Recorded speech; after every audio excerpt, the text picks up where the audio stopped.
धीरेन्द्र शास्त्री ने साईं बाबा को बताया। मुस्लिम नाराज हुए कालीचरण महाराज, बोले महान संत शिरडी के साईं बाबा हिंदू थे या मुसलमान।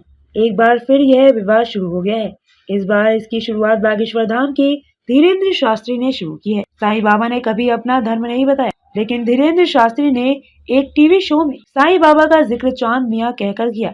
उन्होंने कहा कि साईं बाबा टोपी पहनते थे या माला, उन्होंने नहीं देखा। धीरेन्द्र शास्त्री के इस बयान से उनकी ही तरह भारत को हिंदू राष्ट्र बनाने का ध्येय रखने वाले एक अन्य हिंदू संत कालीचरण महाराज नाराज हो गए हैं। कालीचरण महाराज ने बागेश्वर धाम के धीरेन्द्र शास्त्री के इस बयान के जवाब में आज 4 मार्च शनिवार यवतमाल में कहा कि कुछ लोगों ने साईं बाबा को मुसलमान घोषित करने का महान मूर्खों जैसा काम शुरू किया है। अगर साईं बाबा को मुसलमान बताया गया तो हिंदुत्व का 2 तरह से बड़ा नुकसान होगा। पहला, साईं बाबा के जितने कट्टर भक्त हैं वे सब के सब मुसलमान हो जाएंगे। हिंदू लोगों के हाथों में एक महान वर्ल्ड क्लास लेवल के चमत्कारी संत निकल जाएंगे। एक क्षण में साईं बाबा संस्थान के करोड़ों अरबों रुपए की संपत्ति पर मुस्लिम वक्फ बोर्ड का कब्जा हो जाएगा। ये लोग जो सड़कों पर बैठकर नमाज पढ़ते हैं, एक झटके में यहाँ मूर्ति तोड़कर नमाज पढ़ना शुरू कर देंगे।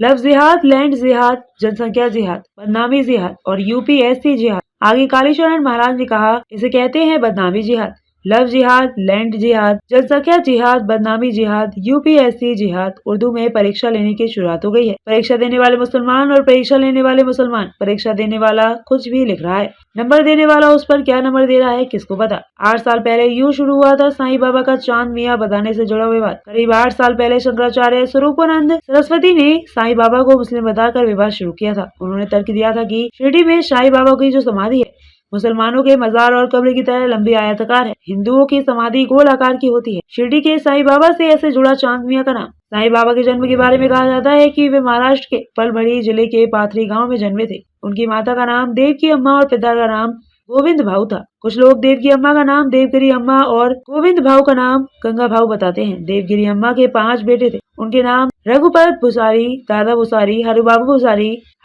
भुसारी, अमरदास भुसारी और बलवंत भुसारी थे। साईं बाबा का संबंध हरिबाबू भुसारी से है। साईं बाबा के पिता के घर के पड़ोस में एक मुस्लिम परिवार रहता था। उस परिवार के मुखिया का नाम चांद मियाँ और उनकी पत्नी का नाम चांद बीबी था। उनकी कोई संतान नहीं थी। हरिबाबू यानी साईं बाबा अपना काफी समय उनके घर में बिताया करते थे। चांद बीबी भी हरिबाबू को बेटी की तरह प्यार करती थी। इस वजह से चांद मियाँ नाम साईं बाबा के साथ जुड़ गया। साईबाबांसारख्या महान चमत्कारिक शुद्ध संत पैदा करू शकते, म्हणून महामूर्खासारखे काम काही जणांनी सुरू केलं की साईबाबांना मुसलमान घोषित करण्याचे काम। 2 प्रकारचे मोठे नुकसान होतील हिंदुत्वाचे जर साईबाबांना मुसलमान घोषित करण्यात आलं। पहिलं, साईबाबांनाचे जितकेही भक्त आहेत कट्टर ते सगळेचे सगळे मुसलमान होतील। हिंदुत्वाच्या हातून, हिंदू लोकांच्या हातून एक महान वर्ल्ड क्लास लेवलचे चमत्कारिक संत निसटले चालले जातात।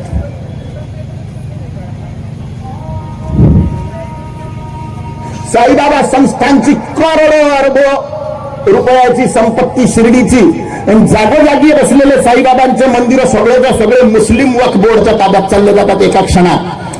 हे लोक रस्त्यावर नमाज पडतात तर इथल्या साईबाबांच्या मूर्त्या फोडून तिथे नमाज पडणं चालू करतील त्यांच्या हिंदूंच्या एरियात येऊन।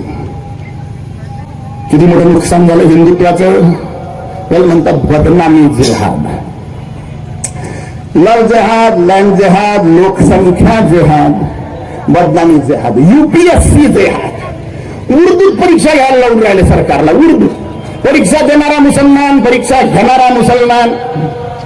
त्याच्यात काय लिहिलं त्यांनी, तर कुराणचे कलमे लिहिले काय कोणाला नाही।